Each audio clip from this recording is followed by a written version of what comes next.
Of words which makes A complete sense, which makes A complete sense is called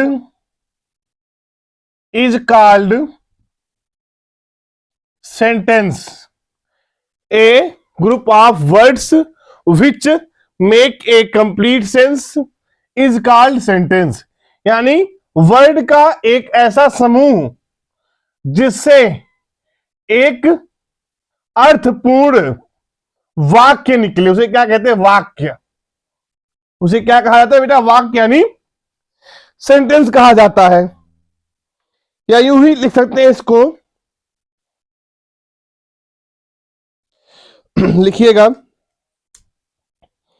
कि 10 a sentence, मैं बोल रहा हूं, लिखिए 10 a sentence, 10 a sentence is a group of, इस प्रकार से भी लिख सकते हैं 10 a sentence is a group of meaningful words. 10 a sentence is a group of meaningful words kept in particular order, kept in particular order and make a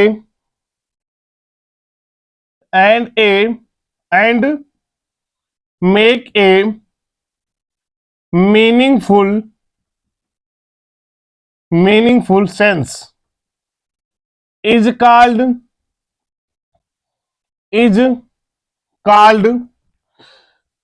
sentence।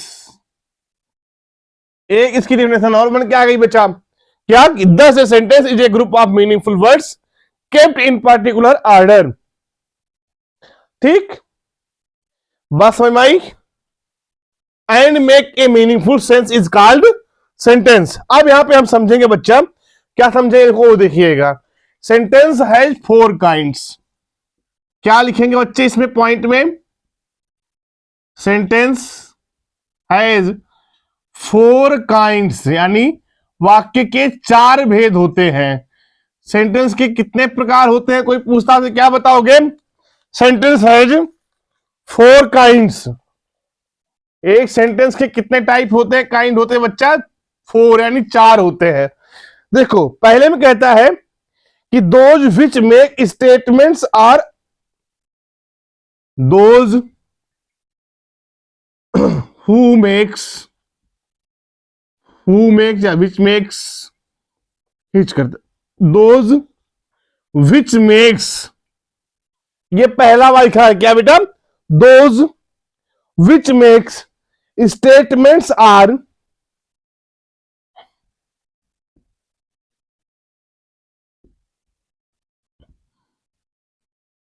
ये कौन सा बेटा?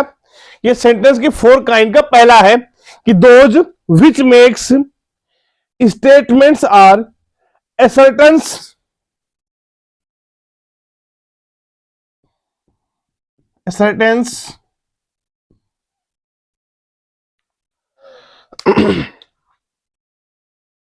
एग्जाम्पल के रूप में लिखेंगे क्या?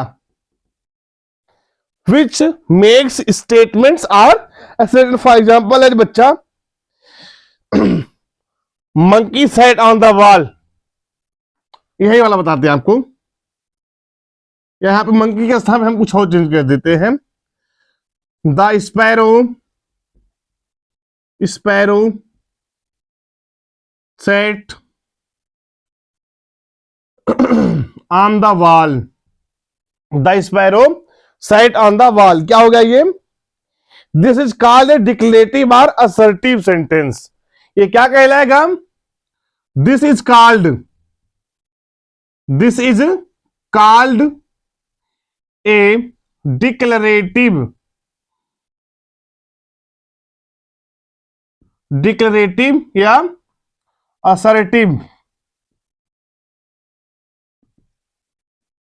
डिक्लेरेटिव या असर्टिव सेंटेंस। या क्या कहलाया बच्चा आपका पहला वाला जो बना गया आपका डिक्लेरेटिव या असर्टिव सेंटेंस। बात समझ में आ रही ना बच्चे आपको कि those which makes statements are assertions is called declarative या असर्टिव सेंटेंस। बात को समझिएगा। अब देखो those which ask questions, number second क्या कहता है दोज विच आस्क्स क्वेश्चंस। अब इसका एग्जाम्पल क्या बता रहा है those which asks question. Example देखिएगा, जैसे व्हाट इज योर नेम, पहला क्वेश्चन तो यही बनता है व्हाट इज योर नेम, बन के आया, एक क्वेश्चन मार्क लग गया। दोज विच आस्क क्वेश्चन, तो this is called an interrogative sentence.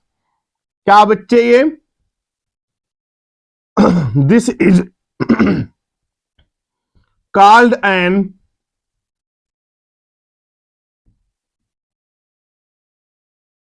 Interrogative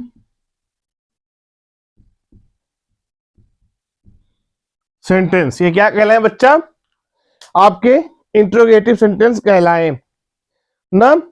अगला है those which express, number third those which shows या express request command order advise. Those which shows या एक्सप्रेस रिक्वेस्ट कमांड्स या advice. जैसे example समझिएगा इसका, example कहता है बी क्वाइट। एग्जाम्पल क्या कहते हैं बच्चे, बी क्वाइट, शांत रहो, be quiet, have mercy on me, मुझ पर दया रखो, हैव मर्सी ऑन मी। तो ये क्या है बेटा, ये कौन सेंटेंस बन गया, दिस इज ना called an imperative sentence. This is called an imperative sentence. कौन से सेंटेंस बच्चा कहलाए आपके, ये है आपके इंपरेटिव सेंटेंस। इंपरेटिव में क्या हुआ, आपको रिक्वेस्ट किया गया, कमांड या ऑर्डर दिया गया। बात समझ में आई, this is called imperative sentence. Okay, ये हो गया आपका। अब आप लोग जो है क्या कीजिएगा, अगला नोट कीजिए। अब बेटा देखो 3 हो गए ना, अगला आप लोग यही डालिएगा नंबर 4, चौथे नंबर पर। ठीक है, क्या है ये, those which express strong feelings, those which express strong feelings, those which express strong feelings. इसका एग्जांपल क्या बन जाएगा बच्चा, स्ट्रांग फीलिंग्स का, दोज विच शोज या एक्सप्रेस स्ट्रांग फीलिंग्स। तो इसका बन जाएगा बच्चे क्या, how warm the day is, how warm the day is, how warm the day is. क्या हो गया बेटा ये, तो this is called an exclamatory sentence. Wow, wow, how wonderful, wonderful trip. तो क्या हो गया ये? तो this is called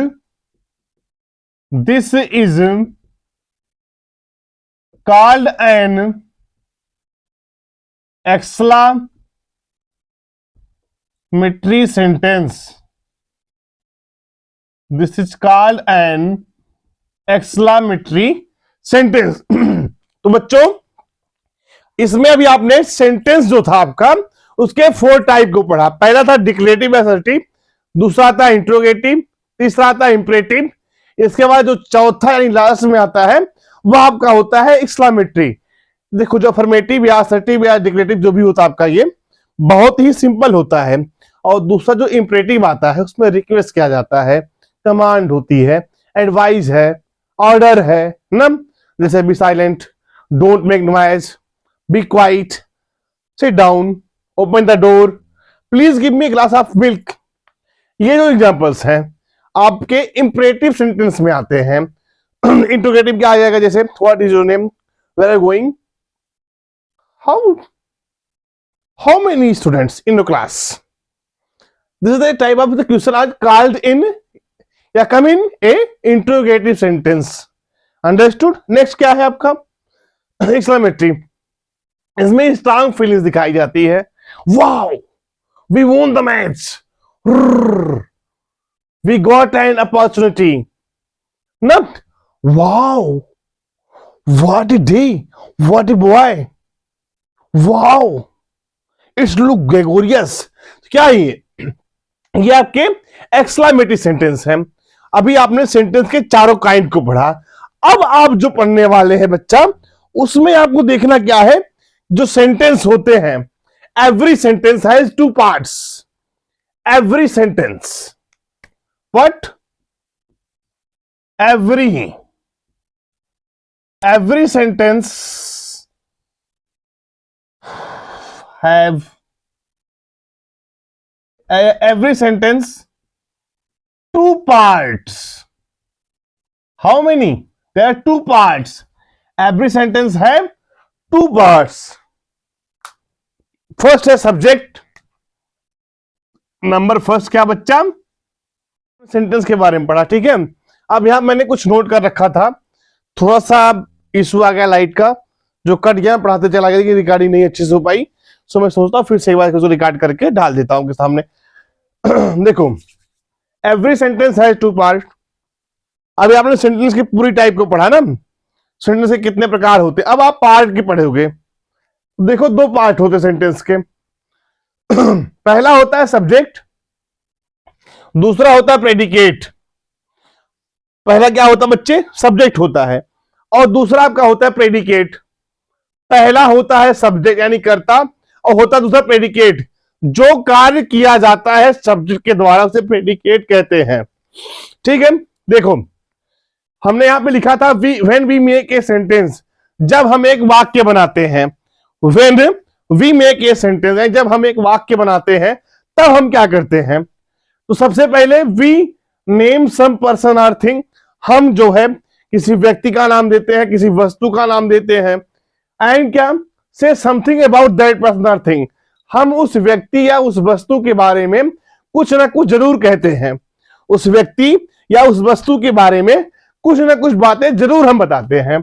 अब देखो, सब्जेक्ट क्या होता है. सब्जेक्ट होता क्या है? इसमें है the part of which names the person or thing.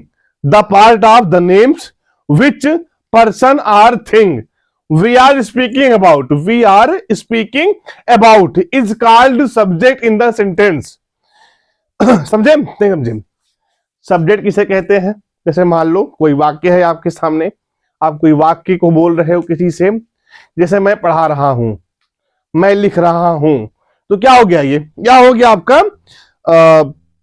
उस व्यक्ति के बारे में बात कर रहे हो ना, यानी अपने बारे में बात कर रहे हो. तो जो अपने बारे में बात किया जा रहा है, या फिर मान लो जैसे एग्जांपल लेते हैं कि राम जो है बाजार जा रहा है.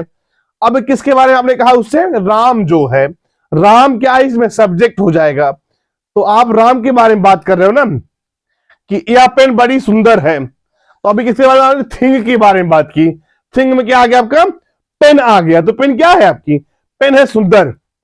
आपने पेन की बात की ना कि पर्सन और थिंग, पर्सन में राम आ गया, मैं आ गया, अब थिंग में आपकी पेन आ गई। ठीक है, चलिए सब्जेक्ट समझ में आया। अब चलते हैं प्रेडिकेट की तरफ। प्रेडिकेट क्या होता है कि the part which tells about subject is called predicate. The parts which tells about subject are subject work, या the part which tells about work done by subject. The part tell us about work that is done by subject is called predicate. बात समझ में? जैसे आप example लेते हैं हम, Ram is a good boy. Ram is a good boy, Ram एक अच्छा लड़का है, हम भी जानते हैं, आप भी जानते हैं।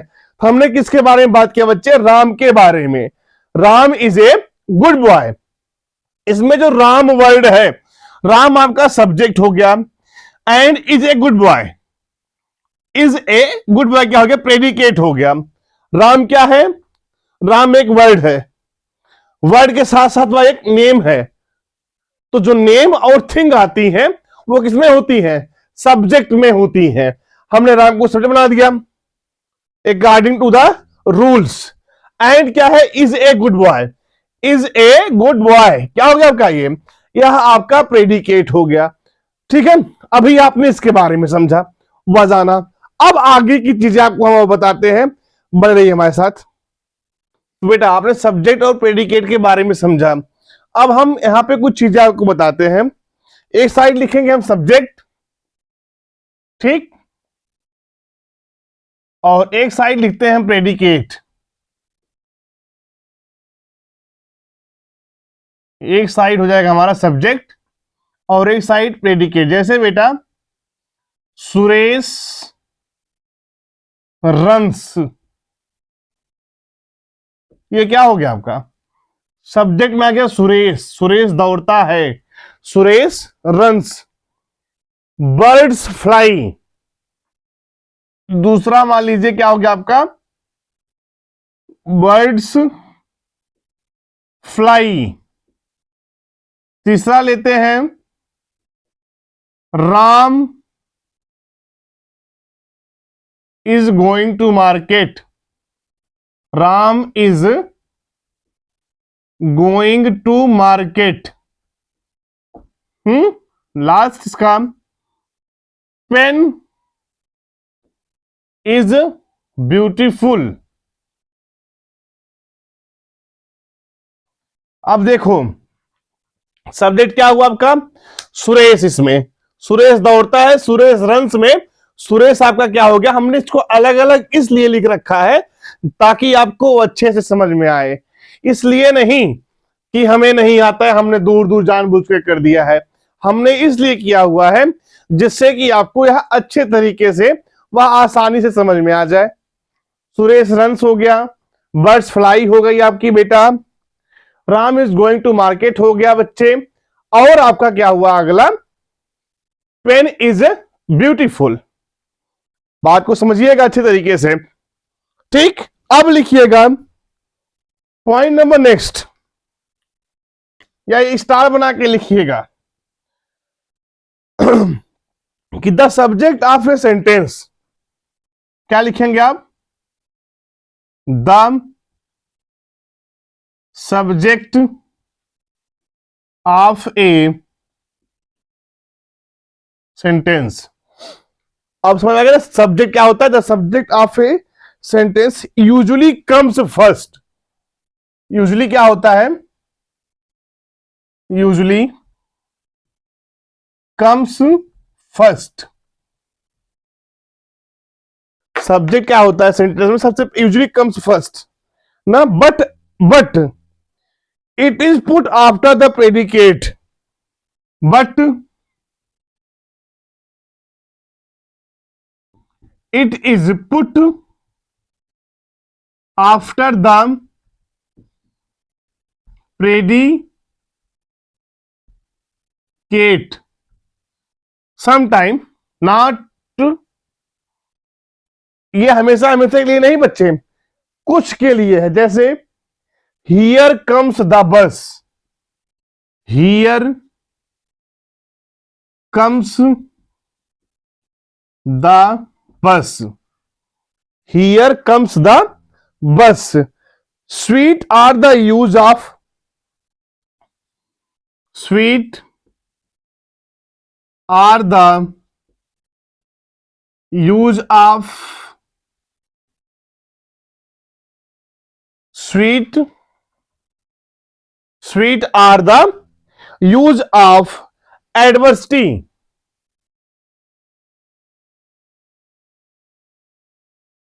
ठीक है, यहां पे सब्जेक्ट क्या है, ये आते तो है पहले, लेकिन इसमें क्या किया गया है, put after the predicate. Point out लिखिए एक, जब लिख ही रहे तो। हाउ एवर, कभी कभी जानते क्या होता है, how ever in imperative sentence,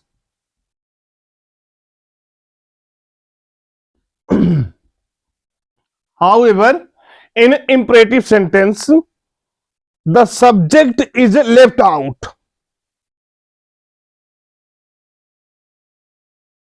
the subject is left out, the subject is left, however in imperative sentences the subject is left out। जैसे sit down, sit down बेटा यू साइलेंट है, तो यू जो क्या है आपका सब्जेक्ट हट गया यहां पे। sit down, thank him, you thanked him ना, तो इसमें भी यू क्या है, वो लेफ्ट आउट हो गया है। बात को समझ में आया बच्चा, ये कभी कभार होता है, तो इसमें ज्यादा कोई दिक्कत नहीं है। ये बेटा हमेशा हमेशा नहीं होता है, यह कभी कभार आपको देखने को मिलेगा। बात समझ में आ रही ना। अब देखो, इसी में कभी कभी आपने फ्रेज का नाम सुना होगा, कभी भी सुना जरूर होगा, फ्रेज देखते होगे, या किसी के मुख से फ्रेज कहते हुए सुने भी होगे। तो फ्रेज क्या होता है लिखिएगा, ए ग्रुप ऑफ वर्ड्स, फ्रेज की definition, A group of words, A group of words which make sense, which make sense but, a group of words which make sense but not complete sense, but not complete sense is called phrase, but not complete sense is called phrase ना। जैसे आपको दिखाते हैं example, example note कीजिएगा हमारे साथ में ही। Example, honesty pays in the long run, honesty pays in the long run.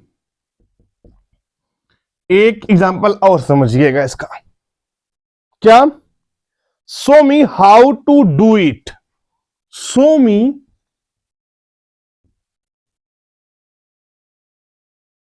How to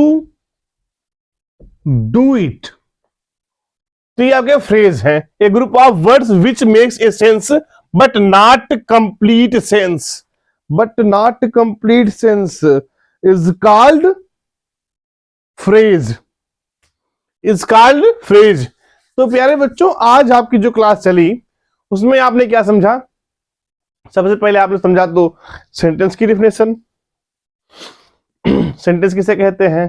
दूसरा आपने समझा सेंटेंस के टाइप कितने होते हैं, काइंड, जिसमें 4 टाइप बताया गया आपको, अफर्मेटिव, डिक्लेरेटिव या असर्टिव पहला। दूसरा था आपका इंट्रोगेटिव, तीसरा कौन सा था बेटा आपका इंपरेटिव, और चौथा था आपका एक्सक्लेमेटरी। 4 सेंटेंस होते हैं। इसके बाद आपको बताया गया सेंटेंस के पार्ट। तो how many parts of sentence, there 2 parts. कितने बच्चे, 2 पार्ट। कौन कौन से, सब्जेक्ट और प्रेडिकेट। सब्जेक्ट क्या होता है, सब्जेक्ट किसी व्यक्ति या वस्तु का नाम होता है जिसके बारे में हम एक दूसरे से अपनी जानकारी साझा करते हैं। अब ये समझो प्रेडिकेट क्या होता है। प्रेडिकेट वह होता है जो जानकारी हम दूसरे से साझा करते हैं किसी दूसरे के द्वारा, किसी दूसरे के बारे में, वही हमारा प्रेडिकेट कहलाता है।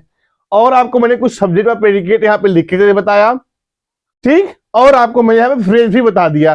फ्रेज क्या होता है, a group of words which make a sense but not complete sense is called phrase. बच्चों आज की आपकी जो क्लास है वो यहीं पे खत्म होती है। अगली क्लास में आपको एक्सरसाइज करवाया जाएगा जिसमें आपको सब्जेक्ट और प्रेडिकेट निकालना बताऊंगा। आपको मैं कुछ फ्रेज भी बता दूंगा। और लास्ट टाइम फिर से मैं कह रहा हूं, अभी भी क्लासेस स्टार्ट हुए, ज्यादा वक्त नहीं बीता हुआ है। तो जो भी क्लासेस के स्टूडेंट हैं, उनके जान पहचान जो भी बच्चे होंगे, उनके पास इस लिंक को शेयर करो और उनसे कहो कि क्लास पूरी तरीके से फ्री है, कोई चार्ज नहीं लग रहा उसका। जो भी जानकारी और चाहिए आप हमें कमेंट के माध्यम से बताते रहिए। और यह क्लास आपको कैसी लग रही है इसको भी जरूर बताएं। Thank you so much.